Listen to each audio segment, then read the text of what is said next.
저희 사무실에 조금 전에 방문해서 상담을 하신 분도 비슷한 고민을 하다가 오신 거예요. 막 선고를 듣자마자 저희 사무실로 뛰어오셨어요. 중앙지방법원에서 1심 판결 선고를 받고 너무 충격을 받아서 저희 사무실에 지금 바로 상담이 됩니까? 해가지고 오신 거예요. 마침 제가 사무실에 있었거든요. 여기가 제 사무실, 제 방입니다.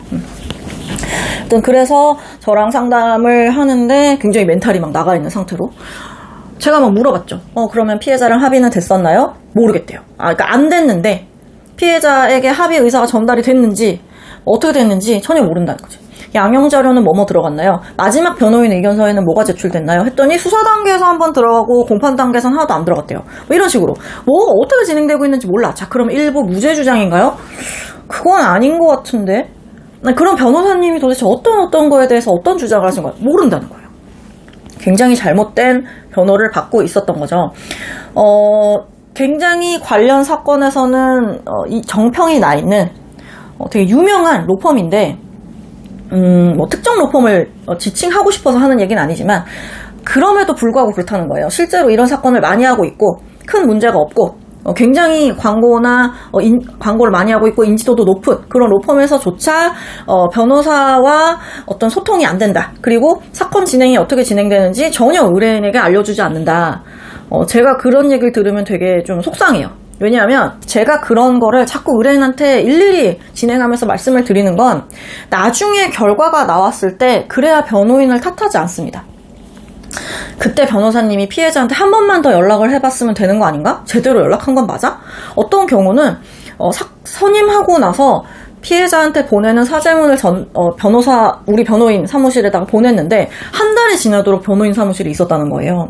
그래서 더 이상 변호사님과 함께 할 수가 없을 것 같습니다라고 해서 그 편지를 그 변호사 사무실에서 가져갔대요. 이런 경우도 있어. 사실 그 편지는 피해자 변호사 사무실에 있거나 아니면 피해자한테 갔었어야 되는 거잖아요. 그만큼. 근데 그거를 어떻게 진행되는지를 안 알려주면 의뢰인들이 알 수가 없고 막말로 선고가 될 때까지 그 피해자에 대한 내가 피해자에게 전달하고자 했던 그 서면이 피해자한테 전달이 안 됐을 수도 있다는 거죠. 왜냐면 확인할 수가 없는 거야. 그러니까 결국 이 사건에서 가장 중요했던 거는 합의였는데 합의가 어떻게 진행되는지도 몰라. 일단 합의를 하시려나요? 물어보는 의사가 피해자 측에 전달이 됐는지도 몰라. 그러니까 피해자 측에서 뭐라고 회신이 왔는지 저는 합의할 생각이 없는데요 라든지 아니면은 합의에 대한 얘기를 전 전달받지 못했는데요 아니면은 전달은 했는데 피해자 측에서 아무런 피해자가 직접 얘기를 하는 게 없어. 어떤 상황인지 전혀 확인이 안 되는 상황이니까 저도 항소심을 어떻게 진행하는 게 좋겠습니다라는 상담 자체가 굉장히 어려운 거거든요. 그렇듯이 변호사가 어디까지 도움을 줄 수 있고 어디까지 도움을 주는 건 좀 아닌지에 대한 얘기를 제가 상담할 기회가 요새 너무 많아요. 1심까지 다른 변호사님이 진행을 하셨었는데 항소심에서는 정말 자기가 원하는 건 딱 하나다. 연락이 좀 잘 됐으면 좋겠다. 사건이 도대체 어떻게 진행되는지를 좀 알려주셨으면 좋겠고 단톡방은 있다. 근데 왜 물어봤더니 이틀 뒤에 또 답이 없어서 내가 왜 근데 이거는 확인이 안 되나요? 라고 다시 물었다. 적어도 제가 이런 거를 좀 알아봐 주세요 라고 하면 네 알겠습니다 회신이라도 있어야 되는데 그런 것도 없어. 그리고 확인해 봤는데 상대방이 전화를 안 받네요 라든지 뭔가 그런 회신이라도 있었으면 좋겠는데 없는 거야.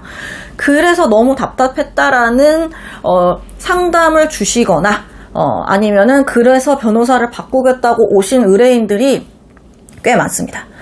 최근에 특히 많은 것 같아서 제가 이 부분에 대해서 다시 한번 말씀을 드리려고 한 거예요. 지금 변호사가 선임이 돼 있다라고 한다면 그리고 분명히 소통 채널이 있을 거예요. 변호사님이랑 직접 연락이 어렵다면 사무장님을 통해서 연락하는 경우들도 있을 거고요. 그런 경우에는 어떻게 해서든지 계속 물어보시는 게 좋습니다.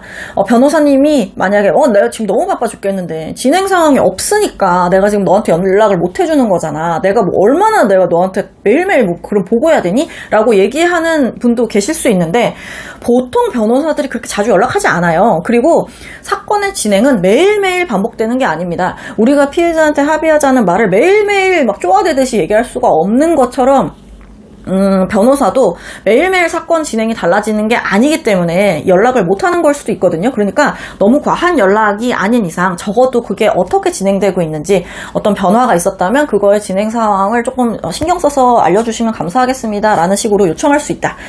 그리고 제대로 안 해준다면 그거는 문제 제기를 좀 하실 수도 있는 것 같다는 점 말씀드리는 거고요. 기본적으로 그런 거를 해주는 변호사 사무실은 굉장히 좋은 사무실이고 보통은 그런 거를 해주지 않더라. 그리고 뭔가 굉장히 크게 뭔가 바뀌는 게 아니면은 알려주지 않는 경우들이 대부분이다 라는 점 말씀드리니까 지금 변호사를 선임해서 사건을 진행 중이라고 하신다면 우리 변호사님한테 조금 더 연락을 해달라고 해야겠다 거나 아니면은 우리 변호사님은 굉장히 잘해주고 계시는구나 고맙다 라던가 그런 식으로 조금 상황 파악을 하시는 것도 불안감을 좀 덜 수 있는 그런 조언이 되지 않을까 싶어서 올려봅니다.